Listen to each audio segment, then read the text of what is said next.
ರಾಮಾಯಣದಲ್ಲಿ ಭಾರತಕ್ಕೆ ಬರ್ಲಿಕ್ಕೆ ಆಗುವಾಗ 1 ವರ್ಷ ಕಳೆದಿತ್ತು ರಾಮಾಮೃತ ಕಿರಣ. ಅದನ್ನೇ ಹೇಳಿದ್ದು, ನೀನು ಮಧ್ಯದಲ್ಲಿ ಬಾಯಿ ಹಾಕಿದ್ದೆ. ಹೇಳ್ತಿದ್ದವನು ಹೋದ್ರ. ನೀನು 10 ದಿವಸ ಹೆಬ್ಬಾವಿನ ಹಾಗೆ ಮುಸುಕು ಹಾಕಿ ಮಲಗಿದ್ದೆ ಅಲ್ಲ.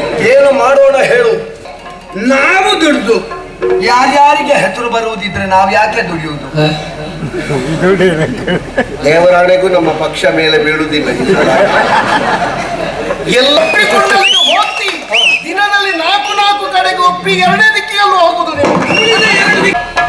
ಚರಣಪಾಲವಂಗಳಿಗೆ ಅಂಗಾಧಿಪತಿಯ ಪ್ರಣಾಮಗಳು. ಹೇಳು ಪ್ರಭೋ, ಹೇಳಿದು ವಿಚಿತ್ರ. ರಘುವಿನ ಅನಂತರ ಅದೆಷ್ಟೋ ರಾಯರು ಬಂದರೂ ಕೂಡ ರಾಘವ ಎನ್ನುವ ಹೆಸರು ಬಂದದ್ದು ದಾಶರಥಿಯಾದ ರಾಮನಿಗೆ. ರಾಮಾಯಣದಲ್ಲಿ ಭಾರತಕ್ಕೆ ಬರ್ಲಿಕ್ಕೆ ಆಗುವಾಗ 1 ವರ್ಷ ಕಳೆದಿತ್ತು.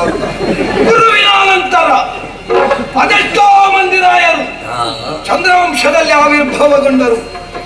ಆದರೂ ಗುರುರಾಯ ಎನ್ನುವಂತಹ ನಗರತೆಯನ್ನು ಬೆಳೆದವ ನೀನು ಮಾತ್ರ. ಅಮೃತಾಂಶ ವಂಶ ವ್ಯೋಮಾಂಶ ಕಿರಣವೇ ಸುಕ್ಕಿದ ಸಾಹಿತ್ಯವೆಲ್ಲ ಅಮೃತಾಂಶ ವಂಶ ವ್ಯೋಮಾಮೃತ ಕಿರಣ. ನಾನು ಅದನ್ನೇ ಹೇಳಿದ್ದು, ನೀನು ಮಧ್ಯದಲ್ಲಿ ಬಾಯಿ ಹಾಕಿದ್ದೆ. ಹೇಳ್ತಿದ್ದವನು ಹೋದ್ರ. ನಿನ್ನ ಮುಖವನ್ನು ನೋಡುವಾಗ ಬಹಳಷ್ಟು ಛೇದವಾಗುತ್ತಾ ಇದೆ. ಪೌರ್ಣಮಿಯ ಚಂದ್ರನಂತೆ ಕಲಾಪೂರ್ಣವಾದ ನಿನ್ನ ಮುಖ ರಾಹುಗ್ರಸ್ತ ಚಂದ್ರನಂತಾಗಿದೆ. ನೀನು ಹೊಗಳುವುದನ್ನು ಬೈಯುವುದನ್ನು ಆಗದಿಂದ ನನ್ನ ಮುಖ ಸರಿ ಇಲ್ಲ ಅಂತ ಬಂದವರೆಲ್ಲ ಹೇಳುದು ಮಾರೆ. ಹಾಗಲ್ಲೋ, ಪ್ರಖರ ದೀಪ್ತಿಯನ್ನು ಹೊರಸೂಸ್ತಾ ಇದ್ದಂತಹ ನಿನ್ನ ಮುಖ ಕಂದಿ ಹೋಗಿದೆ, ಕುಂದಿ ಹೋಗಿದೆ. ಈ ಕೆಲವರಿಗೆಲ್ಲ ಉಂಟಲ್ಲ, ನೀವು ಸಫರಾಗಿದ್ದೀರಿ ಅಂತ ಹೇಳುವಾಗ ಹೌದಾ ಅಂತ ಅನ್ನಿಸಿ ಹೋಗುದು. ಇವ ಬಹಳ ದಿನದಿಂದ ದಿನಕ್ಕೆ ಹೆಚ್ಚಾಗ್ತಾ ಇದ್ದಾನೆ, ನೀವು ಸಫರಾಗಿದ್ದೀರಿ. ಒಂದು ಮಾನಸಿಕ ಮಾಡೋದು ಅಂತ ನಾನು ಸರಿ ಇದ್ದೇನೆ, ನನಗೊತ್ತು ಸರಿ. ಆದ್ರೆ ನಿನ್ನ ಮುಖದಲ್ಲಿದ್ದಂತಹ ತೇಜಸ್ಸು ಕಂದಿ ಕುಂದಿ ಹೋಗಿದೆ. ನೀನು 10 ದಿವಸ ಹೆಬ್ಬಾವಿನ ಹಾಗೆ ಮುಸುಕು ಹಾಕಿ ಮಲಗಿದ್ದೆ ಅಲ್ಲ. ಏನು ಮಾಡೋಣ ಹೇಳು? ಏನು ಮಾಡ್ತಿ ಹೇಳು? ಹಿಂದಿನ ಯುದ್ಧದಲ್ಲಿ ನಿನಗೆ ಯುದ್ಧ ಸಾಕು ಅನ್ನಿಸಬೇಕು, ಅಷ್ಟು ಮಾಡಿಸ್ತೇನೆ. ದೇವರೇ, ನನಗೆ ಯುದ್ಧವೇ ಸಾಕು ಅಂತ ಹೇಳಿ ಇದು ಕುದಿಸಿದ ಹಾಲು ಕುಡಿದ ಬೆಕ್ಕು ಹಾಲು ನೋಡಿದಾಗ ಓಡಿದ ಹಾಗಲ್ವ? ಇನ್ನು ಯುದ್ಧವೇ ಬೇಡ. ರಾಜ್ಯ ನನಗೆ ಸುಸ್ಥಿರವಾಯಿತು. ಧೈರ್ಯದಿಂದ ನಾನು ಹೇಳಿಕೊಳ್ಳಬಹುದಾದ ಒಂದು ಸಮರವನ್ನು ನೀನು ನಡೆಸಿಕೊಡುತ್ತ. ಸಮರವನ್ನು ನಾನು ಕೊಡ್ತೇನೆ. ಹೇಗೆ? ನೋಡಿದ್ಯಾ ನನ್ನ ಕೈಯಲ್ಲಿ ಒಲಿದಿದ್ದು ಒಂದು ಶರ.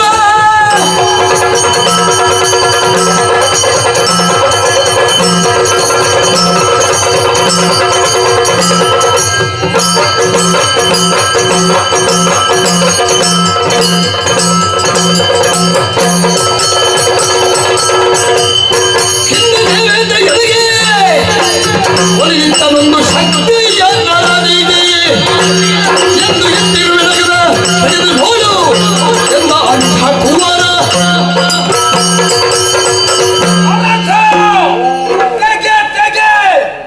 ಅದಕ್ಕೆ ಯಾವಾಗಲೂ ನೀನು ಹೇಳುವ ಮಾತು. ಕರ್ಣನ ಪದ್ಯ ಯಾವುದು ಕೇಳಿದ್ರೆ ತೆಗೆ ಅರಸ, ಅರಸರನ್ನೇ ತೆಗಿಬೇಕಷ್ಟೇ, ಬಿಟ್ಟರೆ ಬೇರೆ ಎಂತದ್ದು. ಹಾಗಲ್ಲ, ಇವತ್ತು ನಿನ್ನ ಮನಸ್ಸಿನ ವ್ಯಾಕುಲತೆಯನ್ನು ತೆಗೆ.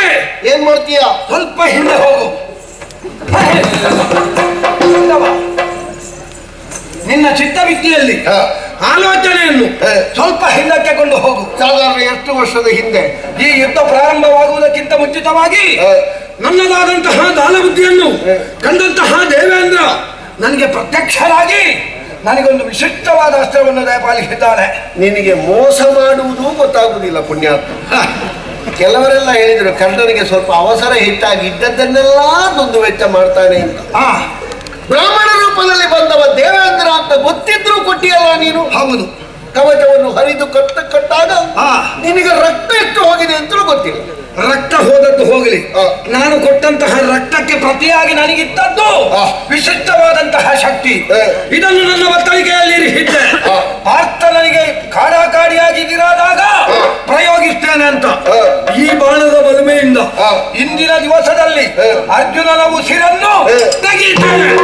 ಯುದ್ಧ ಆರಂಭ ಆಗುವುದಕ್ಕಿಂತ ಮೊದಲೇ ನಿನ್ನ ಅಂತ ಹೆಸರು ಬರುವುದಕ್ಕೆ ಕಾರಣ ಜನ್ಮಜಾತವಾಗಿ ಬಂದಿರುವಂತಹ ನಿನ್ನ ಕವಚವನ್ನು ಇಂದ್ರರೂಪಿ ಬ್ರಾಹ್ಮಣನಿಗೆ ಕತ್ತರಿಸಿ ಕೊಟ್ಟಾವಾಗ ಅವನೇ ಒಂದು ಶಕ್ತ್ಯಾಯುಧವನ್ನು ಏಕಘಾತಿನಿ ಒಬ್ಬನನ್ನು ಕೊಲ್ಲತಕ್ಕ ನಿನ್ನ ವೈರಿಯನ್ನು ಘಾತಿಸತಕ್ಕಂತಹ ಒಂದು ಶರವನ್ನು ಕೊಟ್ಟೋಗಿದ್ದ. ಹೌದು, ಸುಮಾರು ಸಮಯ ಆಯಿತು. ಹೌದು, ಯುದ್ಧ ತೊಡಗಿ ಇವತ್ತಿಗೆ 14ನೇ ದಿವಸದ ಸಂಜೆ ಅಂದ್ರೆ ರಾತ್ರಿ. ಹೌದು, ಇಷ್ಟರವರೆಗೆ ನೀನು ಪ್ರಯೋಗಿಸಲಿಲ್ಲ. ಯಾಕೆ? ಪ್ರಯೋಗಿಸಬಹುದಿತ್ತು. ನಾವು ದುಡಿದು ಯಾರ್ಯಾರಿಗೆ ಹೆಸರು ಬರುವುದಿದ್ರೆ ನಾವು ಯಾಕೆ ದುಡಿಯುವುದು? ದೇವರಾಣೆಗೂ ನಮ್ಮ ಪಕ್ಷ ಮೇಲೆ ಬೀಳುವುದಿಲ್ಲ. ಎಲ್ಲಾ ಕಾರ್ಯಕರ್ತರು ಹೀಗೆ ಹೇಳಿದ್ರೆ ಮತ್ತೆ ಎಂತದ್ದು ಸಾಯುವುದು ಹೇಳಿ? ಹಾಗಲ್ಲ, ತಲೆಗೆ ದೊಡ್ಡ ಕಿರೀಟವನ್ನು ಕಟ್ಟಿ ಮೇಲಿನ ಪೆಟ್ಟಿಗೆಯಲ್ಲಿ ಕೂತವರು ಇಲ್ವಾ? ಇವನಿಗೆ ಕಣ್ಣು ಮೇಲಿನ ಪೆಟ್ಟಿಗೆಯಲ್ಲಿ ಕೂತವರು ಈಗ ಬಂತು. ಆ ಮೇಲಿನ ಪೆಟ್ಟಿಗೆ ಹೇಗೆ ಹೋಗಿದೆ, ಕೆಳಗೆ ಅವರಷ್ಟು ಪ್ರಾಮಾಣಿಕವಾಗಿ ದುಡಿದದ್ದರಿಂದ ಹೋಗಿದೆ. ಸರಿ, ಮಾಡ್ತೇನೆ ಅಂತ ಹೇಳಿದವರು ಮಾಡ್ಲಿ. ಮತ್ತೆ ನೀನೆಂತದಕ್ಕೆ ಇರುವುದು? ನನ್ನ ಹೆಸರಿನಲ್ಲಿ ಅವರು ದೊಡ್ಡವರಾಗುವುದು ಬೇಡ. ಅಂತೂ ಇವತ್ತಿನ ದಿವಸದಲ್ಲಿ ಅದನ್ನೆಲ್ಲ ಬದಿಗೊತ್ತಿ ನಿನಗೆ ಬೇಕಾಗಿ ದುಡಿತೇನೆ. ನಿನಗೆ ಏಡಿಯ ಗುರ್ತುಂಟ? ಏಡಿ? ಹೌದು, ನೋಡಿದ್ದೇನೆ. ಅಲ್ಲ, ನಿನ್ನ ಅಪ್ಪ ಹೌದಲ್ಲ ಅಲ್ಲ ಹೇಳಿದ್ದ. ಅದು ಬೇಕಾ? ಈಗ ಅಗತ್ಯ ಉಂಟಾ? ನನ್ನ ಅಪ್ಪನ ಜಾತಿ ಯಾವುದು, ಮೀನು ಹಿಡಿಯುವುದು, ಅದೆಲ್ಲ ಬೇಕಾ? ಏಡಿ ಗುರ್ತು ಇರ್ಬೇಕಲ್ಲ. ಗೊತ್ತುಂಟು ನನಗೆ, ಪದಾರ್ಥವೇ ಅದೆಲ್ಲ. ಒಂದು 4-5 ಏಡಿಯನ್ನು ಪಾತ್ರದೊಳಗೆ ಹಾಕಿದ್ರೆ ಎಷ್ಟು ದಿವಸ ಕಳೆದರೂ ಮೇಲೆ ಬರುವುದಿಲ್ಲ. ಅದೇನು?